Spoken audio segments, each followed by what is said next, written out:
So, and then the last error, let's say, although by no means the last, was this, and this is one of the strangest parts of the Communist Manifesto, is Marx admits, and Engels admit repeatedly in the Communist Manifesto, that there has never been a system of production in the history of the world that was as effective at producing material commodities in excess than capitalism.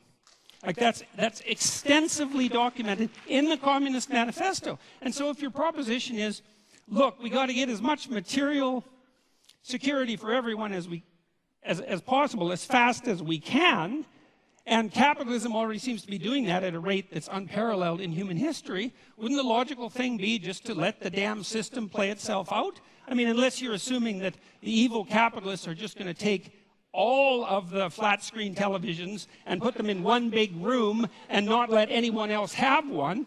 The logical assumption is that, well, you're already on a road that's supposed to produce the proper material productivity. And so, well, that's 10 reasons, as far as I can tell.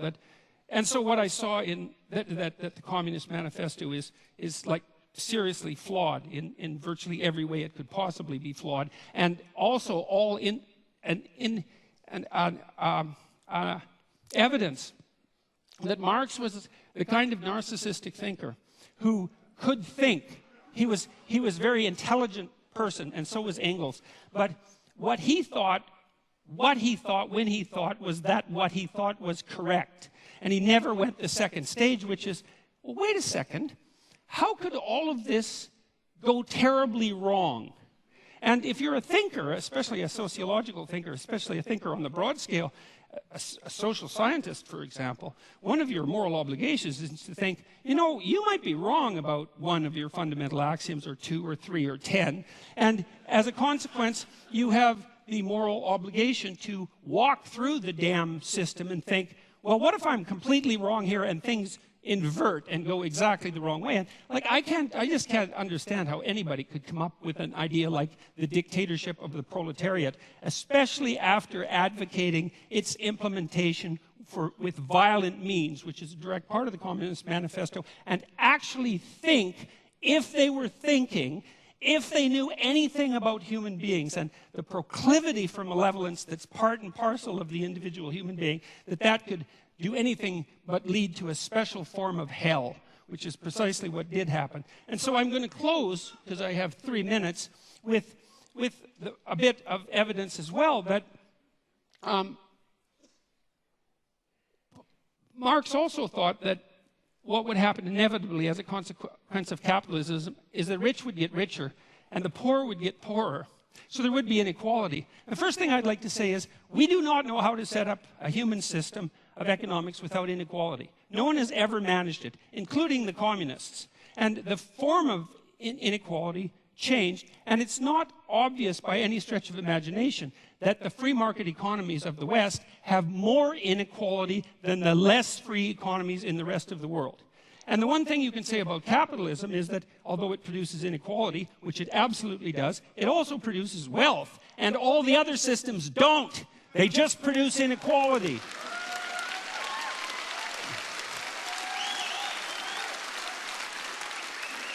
So here's a few stats. Here's a few free market stats, okay? From 1800 to 2017, income growth adjusted for inflation grew by 40 times for production workers and 16 times for unskilled labor.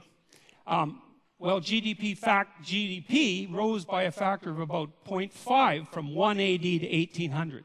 So from 180 to 1800 AD, it was like nothing, flat. And then all of a sudden, in the last 217 years, there's been this unbelievably upward movement of wealth. And it doesn't only characterize the tiny percentage of people at the top who, admittedly, do have most of the wealth.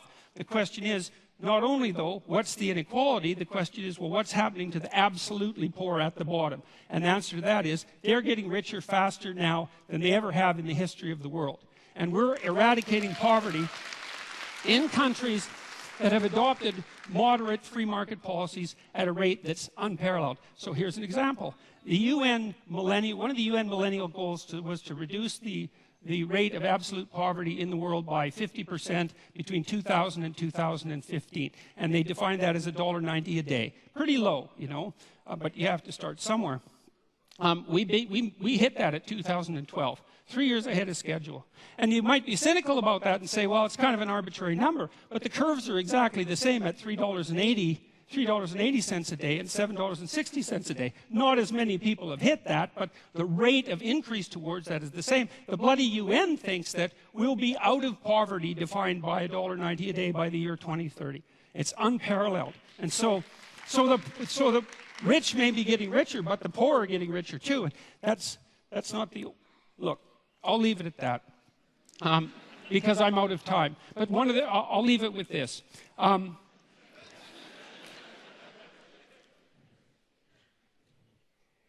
The poor are not getting poorer under capitalism. The poor are getting richer under capitalism by a large margin. And I'll leave you with one statistic, which is that now in Africa, the child mortality rate in Africa now is the same as the child mortality rate was in Europe in 1952. And so that's happened within the span of one lifetime. And so if you're for the poor, if you're actually concerned that the poorest people in the world rise above their starvation levels, then all the evidence suggests that the best way to do that is to implement something approximating a free market economy. And so, thank you very much.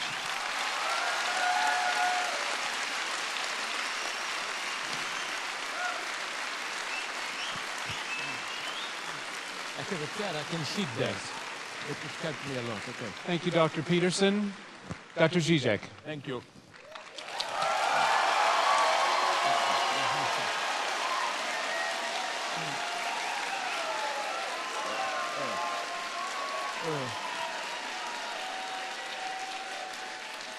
Okay. First, a brief introductory remark. I cannot but notice the irony of how Peterson and I, the participants in this duel of the century, are both marginalized by the official academic community. I'm supposed to defend here the left liberal line against neoconservatives. Really? Most of the attacks on me are now precisely from left liberals. Just remember the outcry against my critique of LGBT plus ideology. And I'm sure that if the leading figures in this field were to be asked if I am fit to stand for them, they would turn in their graves even if they are still alive. So let me begin by bringing together the three notions from the title: happiness, communism, capitalism. In one exemplary case, China today. China in the last decades is arguably the greatest economic success story in human history. Hundreds of millions raised from poverty into middle-class existence. How did China achieve it? The 20th century left was defined by its opposition to the two fundamental tendencies of modernity: the reign of capital with its aggressive market competition, the authoritarian bureaucratic state power. Today's China combines these two features in its extreme form: strong authoritarian state, wild capitalist dynamics. And it's important to note, they do it on behalf of happiness of the majority of people. They don't mention communism to legitimize their rule. They prefer the old Confucian notion of a harmonious society. But are the Chinese any happier for all that? Although even the Dalai Lama justifies Tibetan Buddhism in Western terms of the pursuit of happiness and the avoidance of pain, happiness as a goal of our life is a very problematic notion. If we learned anything from psychoanalysis, it is that we humans are very creative in sabotaging our pursuit of happiness. Happiness is a confused notion. Basically, it relies on the subject's inability or unreadiness to fully confront the consequences of his or their desire. In our daily lives, we pretend to desire things which we do not really desire, so that ultimately the worst thing that can happen is for us to get what we officially desire. So I agree that human life of freedom and dignity does not consist just in searching for happiness, no matter how much we spiritualize it, or in the effort to actualize our inner potentials. We have to find some meaningful cause beyond the mere struggle for pleasurable survival. However, I would like to add here a couple of qualifications. First, since we live in a modern era, we cannot simply refer to an unquestionable authority to confer a mission or task on us. Modernity means that, yes, we should carry the burden. But the main burden is freedom itself. We are responsible for our burdens. Not only are we not allowed cheap excuses for not doing our duty, duty itself should not serve as an excuse. We are never just instruments of some higher cause. Once traditional authority loses its substantial power, it is not possible to return to it. All such returns are today a postmodern fake. Does Donald Trump stand for traditional values? No. His conservatism is a postmodern performance, a gigantic ego trip. In this sense of playing with traditional values, of mixing references to them with open obscenities, Trump is the ultimate postmodern president. If we compare Trump with Bernie Sanders, Trump is a postmodern politician at its purest, while Sanders is rather an old-fashioned moralist. Conservative thinkers claim that the origin of our crisis is the loss of our reliance on some transcendent divinity or higher value. If we are left to ourselves, if everything is historically conditioned and relative, then there is nothing preventing us to indulge in our lowest tendencies. But is this really the lesson to be learned from mob killing, looting, and burning on behalf of religion? It is often claimed that, true or not, religion makes some otherwise bad people do good things. From today's experience, I think we should rather stick to Steve Weinberg's claim that while without religion, good people would have been doing good things and bad people bad things, only something like religion can make good people do bad things. More than a century ago, in his Brothers Karamazov, Dostoevsky warned against the dangers of godless moral nihilism. If God doesn't exist, then everything is permitted. The French philosopher André Glucksmann applied Dostoevsky's critique of godless nihilism to September 11th. And the title of his book, Dostoevsky in Manhattan, suggests, as this title suggests, he couldn't have been more wrong. The lesson of today's terrorism is that if there is a God, then everything, even blowing up hundreds of innocent bystanders, is permitted to those who claim to act directly on behalf of God.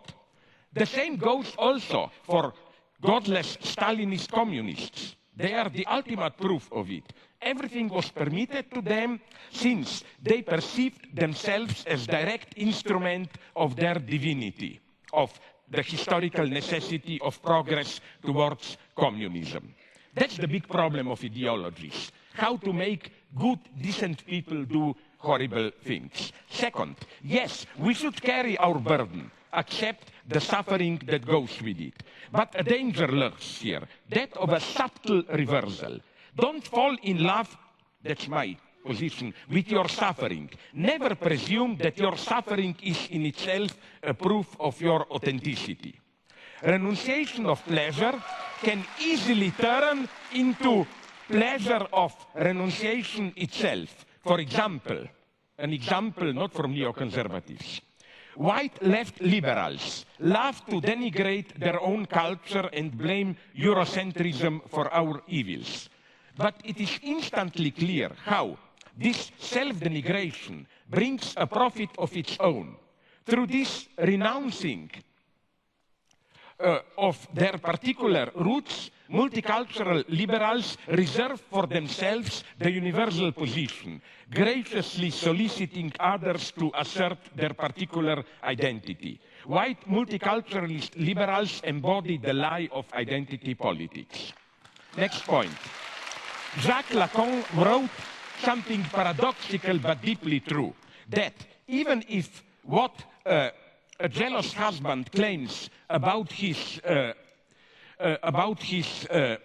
wife, that she sleeps with other men, is all true, his jealousy is nonetheless pathological. The pathological element is the husband's need for jealousy as the only way for him to sustain his identity. Along the same lines, one could say that even if most of the Nazi claims about Jews, they exploit Germans, they seduce German girls, and so on, were true, which they were not, of course, their anti-Semitism would still be a pathological phenomenon, because it ignored the true reason why the Nazis needed anti-Semitism. In the Nazi vision, their society is an organic whole of harmonious collaboration, so an external intruder is needed to account for divisions and antagonisms.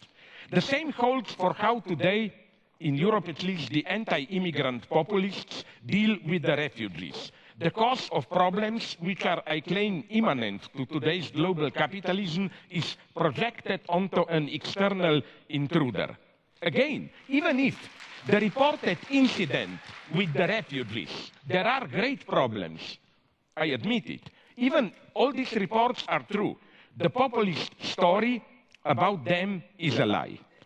With anti-Semitism, we are approaching the topic of telling stories. Hitler was one of the greatest storytellers of the 20th century. In the 1920s, many Germans experienced their situation as a confused mess. They didn't understand what is happening to them with military defeat, economic crisis, what they perceived as moral decay, and so on. Hitler provided a story, a plot, which was precisely that of a Jewish plot. We are in this mess because of the Jews.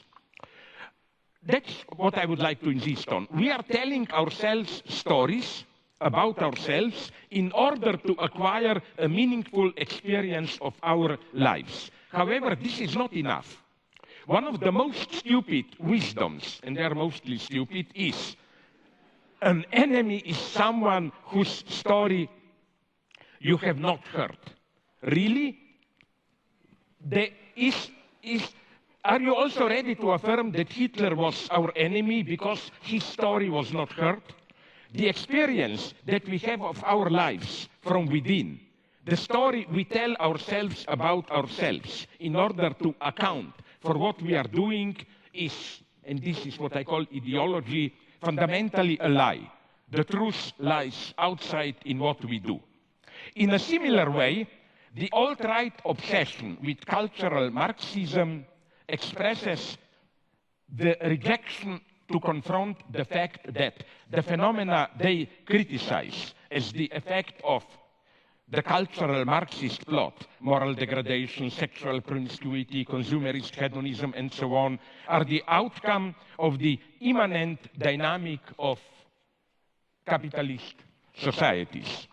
I would like to refer to a classic, Daniel Bell, Cultural Contradictions of Capitalism, written back in 1976, where the author argues that the unbounded drive of modern capitalism undermines the moral foundations of the original Protestant ethics. And in a new afterword, Bell offers a bracing perspective on contemporary Western societies, revealing the crucial cultural fault lines we face as the 21st century is here.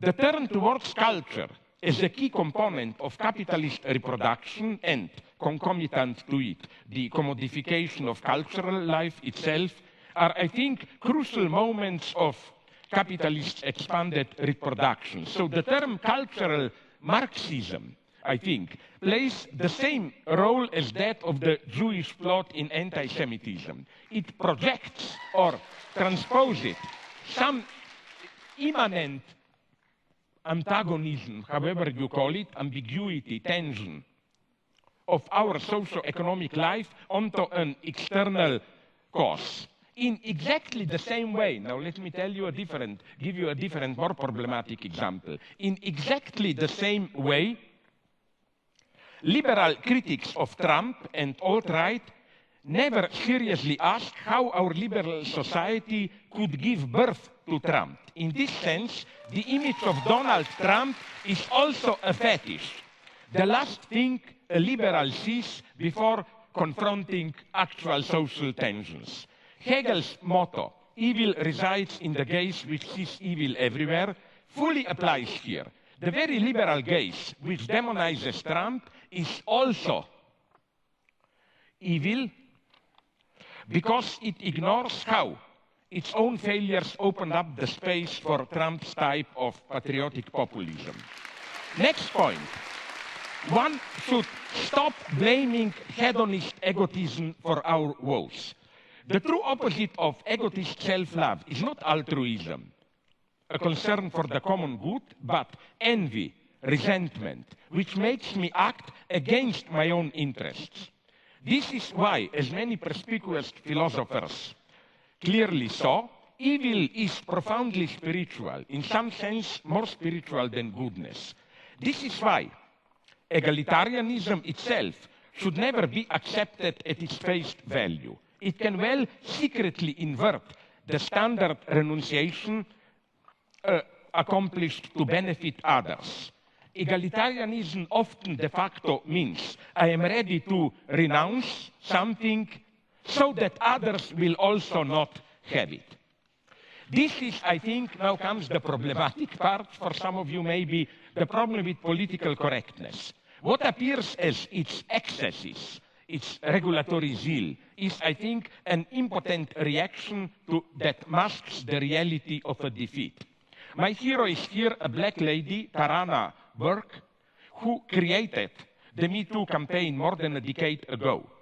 She observed in a recent critical note that in the years since the movement began, it deployed an unwavering obsession with the perpetrators. Me Too is all too often a genuine protest filtered through resentment. Should we then drop egalitarianism? No.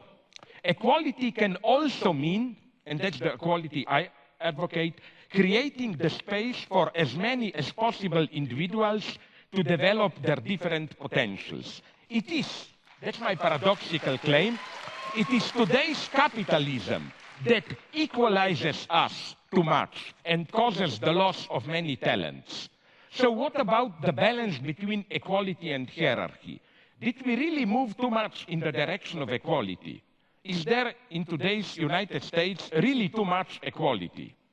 I think a simple overview of the situation points in the opposite direction. Far from pushing us too far, the left is gradually losing its ground already for decades. Its trademarks, universal health care, free education, and so on, are continuously diminished.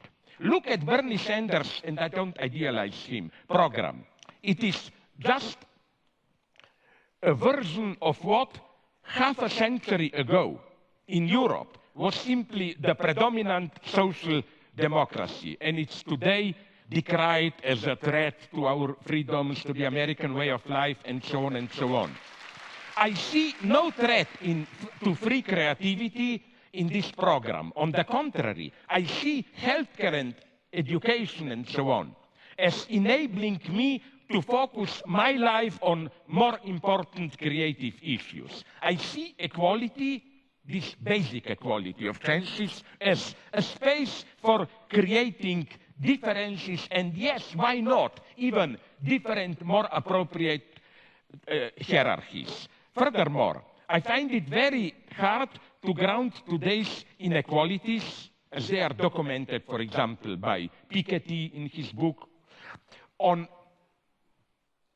to ground today's inequalities in different competencies. Competencies for what? In totalitarian states, competencies are determined politically. But market success is also not innocent and neutral as a regulator of the social recognition of competencies. Let me now briefly deal with in a friendly way, I claim, with what became known, sorry for the irony, as the lobster topic. I'm far from a simple social constructionism here. I deeply appreciate evolutionary thought. Of course, we are also natural beings, and our DNA, as we all know, overlaps, I may be wrong, around 98% with that of some monkeys. This means something, but nature, I think we should never forget this, is not a stable hierarchical system, but full of improvisations. It develops like French cuisine. A French guy gave me this idea that the origin of many famous French dishes or drinks is that when they wanted to produce a standard piece of food or drink, something went wrong, but then they realized that this failure can be resold as success.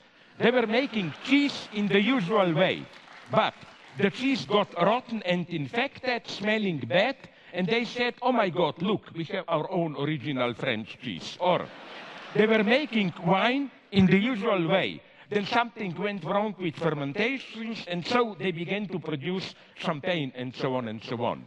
I'm not making just a joke here, because I think that it is exactly like this that, and that's the lesson of psychoanalysis, that our sexuality works. Sexual instincts are, of course, biologically determined. But look what we humans made out of them. They are not limited to the mating season. They can develop into a permanent obsession, sustained by obstacles that demand to be overcome. In short, into a properly metaphysical passion that perturbs the biological rhythm, with twists like endlessly prolonging satisfaction in courtly love, engaging in different perversions, and so on and so on. So it's still, yes, biologically conditioned sexuality, but it is, if I may use this term, trans-functionalized. It becomes a moment of a different cultural, however you call it, logic. And I claim the same goes for tradition. T.S. Eliot, the great conservative, wrote, quote, what happens when a new work of art is created is something that happens simultaneously to all the work of art which preceded it. The past should be altered by the present as much as the present is directed by the past. End of quote. What does this mean? Let me mention the change enacted by Christianity. It's not just that, in spite of all our natural and cultural differences, the same divine spark dwells in everyone. But this divine spark enables us to create what Christians call Holy Ghost or Holy Spirit, a community in which hierarchic family values are at some level at least abolished. Remember Paul's words from Galatians. There is no longer Jew or Greek. There is no longer male and female in Christ. Democracy extends this logic to the political space. In spite of all differences in competence, the ultimate decision should stay with all of us. The wager of democracy is that we should not give all power to competent experts. It was precisely communists in power who legitimized their rule by posing as fake experts.